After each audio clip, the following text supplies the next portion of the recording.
Hi guys! For today's ulam, nagluto ngayon si mama ng kinamatisang chicken. Ayan, so una nag-cut muna siya ng sibuyas.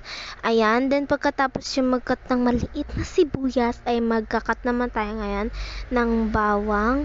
Ayan, then pagkatapos yan ay luya naman guys. Ayan, then nag-cut na rin si mama ng, ayan, sili.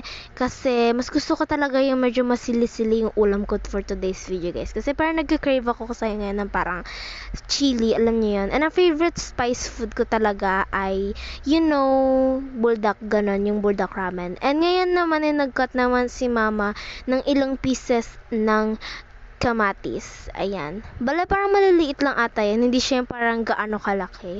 Ganon. So, ayan na guys. Yan na ang ating kamatis. Ayan. Then, ito na ang ating mga ingredients guys. At, idagdag na natin ang chicken. Ayan. Then, ang una natin gagawin, nilalagyan muna natin siya ng mantika. Ayan. Then, pagkatapos natin maglagay ng mantika, ay lalagay naman natin lahat ng ating ni-chop. Ayan. Pero muna natin lalagay ang kamatis. At halu-haluin muna natin yan. Mekos-mekos muna natin yan para malabas ang kanyang aroma. Ayan. Then, ngayon ay maglalagay naman tayo ng kamatis. Ayan. Then, mekos-mekos ulit natin yan. And pagkatapos natin yan mekos-mekos, lalagyan muna natin yan ng konting asin. Ayan. Patak-patak. Then, pagkatapos yan, tatakpan na natin. Ang pagkatas na ilang minuto, ay babalikan natin yan.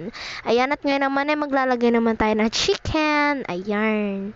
Then, pagkatas natin maglagay ng chicken, ay maglalagay naman tayo ng paminta. Ayan. Bale, dalawa yan na nilagay ni mama. Ayan. Then, pagkatapos yan ay halu-haluin naman natin yan ng konti. Ayan. Then, pagkatapos yan natin haluin, ay tatakpan ulit natin siya. At, ayan na guys, luto na ang ating kinamatisang chicken. Ayan. So, ayan na pala guys, taste ko na siya. Ayan, napakasarap nga na, napaka-worth it. Kaya itry nyo na rin guys, napakasarap niyan. Ayan.